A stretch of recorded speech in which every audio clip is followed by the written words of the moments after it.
আজকে বানাচ্ছি লাচ্ছা পরাঠা।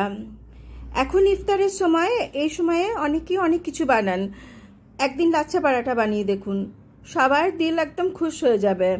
প্রত্যেকটা লেয়ার দেখুন আলাদা আলাদা করে বোঝা যাবে। নমস্কার, অ্যারোমা অফ রান্নাঘরে আপনাদের সকলকে স্বাগতম। আজকে দারুণ সুন্দর লাচ্ছা পরাঠা বানাবো, একদম প্রত্যেকটা লেয়ার আলাদা আলাদা করে বোঝা যাবে। চলুন সবাইকে নিয়ে শুরু করি আজকের রেসিপি। লাচ্ছা পরোটা বানানোর জন্য খুব বেশি কিছু দরকার নেই।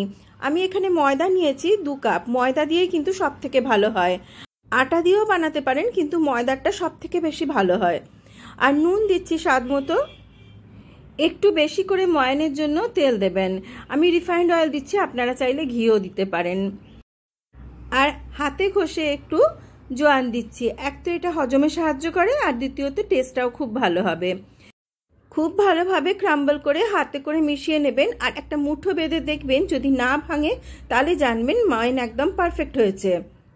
এবারে অল্প অল্প জল দিয়ে এটাকে একটা মিডিয়াম সফট ডোতে পরিণত করতে হবে।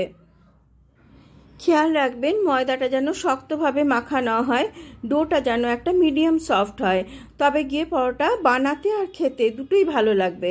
এবার একটা ভিজে কাপড় দিয়ে এইভাবে ঢাকা দিয়ে রেখে দিন, যাতে ওপরের সারফেসটা শুকিয়ে না যায়। আধ ঘন্টা হয়ে গেছে। এবারে আমি এটাকে কাপড়টা সরিয়ে নিয়ে ভালোভাবে আরও একবার ঠেসে নিচ্ছি।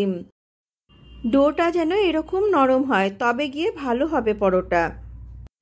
এবারে চাকি বেলনাতে একটুখানি ভালোভাবে তেল ব্রাশ করে নিতে হবে। খুব ভালোভাবে তেল বুলিয়ে নেবেন, নাহলে কিন্তু যখন বেলবেন তখন অসুবিধা হবে। ডোটা যেটা নিয়েছিলাম সেটাকে আমি ইকুয়ালি মোটামুটি 4-5টা পিসে ভাগ করে নিচ্ছি। এই যে আটা আছে তাতে 4 থেকে 5টা হবে। এবার এক একটা পিস নিয়ে খুব ভালোভাবে এরকমভাবে, যেরকম আমরা লই পাকাই সেভাবে লই পাকিয়ে নিচ্ছি। আবার একটা কাপড় দিয়ে ঢাকা দিয়ে রেখে দিচ্ছি। কাপড়টা হালকা ভিজেই আছে। আর এর থেকে একটা লই নিয়ে আমি এবার বেলতে শুরু করব। আমি সামান্য একটুখানি ময়দা ছিটিয়েই বেলছি। দেখুন, খুব পাতলা করে কিন্তু বেলতে হবে। খুব বেশি গোল হওয়াটা জরুরি নয়, জরুরি হচ্ছে কি পাতলা হওয়াটা।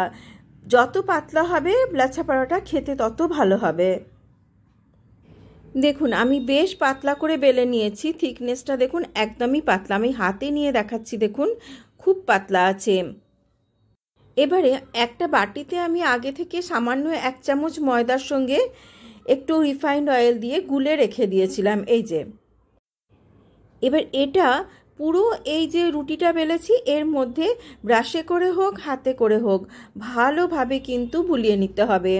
খুব ভালোভাবে বেলাবেন, যাতে কোনো জায়গা গ্যাপ না থাকে বা খালি না যায়। এবারে একটা ছুরি দিয়ে এইভাবে লম্বা লম্বা করে স্ট্রিপে কাটতে থাকুন। পাতলা পাতলা করে এইভাবে লম্বা লম্বা করে গোটা রুটিটাকে কেটে নিন। ওপরে আর নিচের অংশ সামান্য একটু জুড়ে থাকলে বেশি ভালো হবে।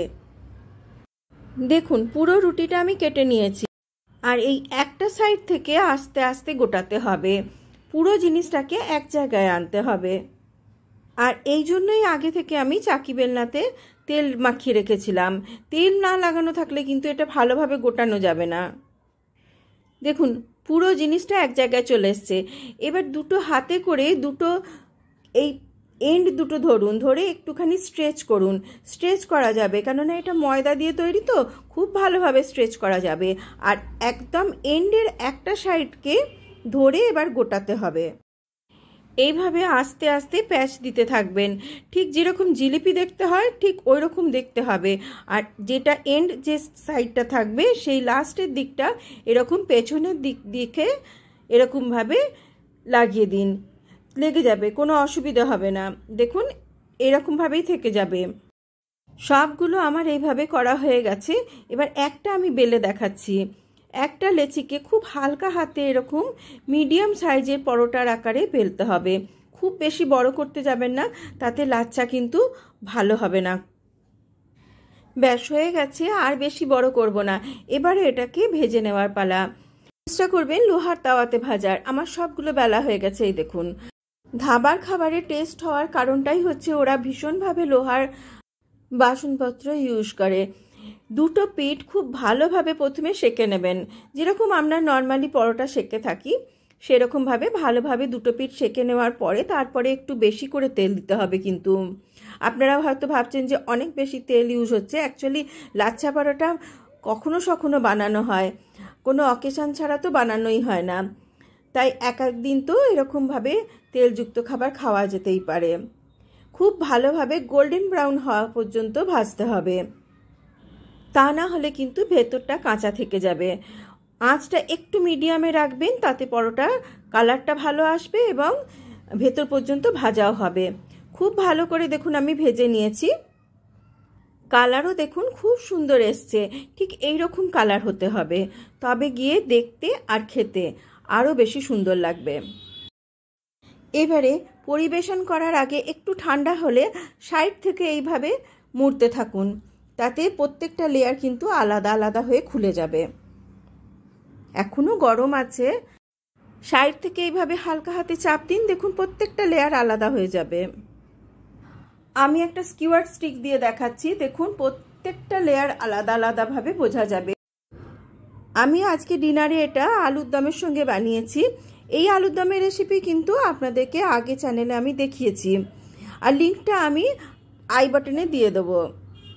আর তার সঙ্গে একটুখানি দই আর কাঁচা পেঁয়াজ, দুর্দান্ত লাগে খেতে। রেসিপি কীরকম লাগলো আমাকে অবশ্যই কমেন্ট বক্সে জানাবেন। ভালো লেগে থাকলে প্লিজ একটা লাইক করে দেবেন, আর চ্যানেলে নতুন দর্শক বন্ধু হলে প্লিজ চ্যানেলটাকে সাবস্ক্রাইব করে নিয়ে আমার পাশে থাকবেন। পুরনো দর্শক বন্ধুরা অবশ্যই আমার সঙ্গে থাকবেন।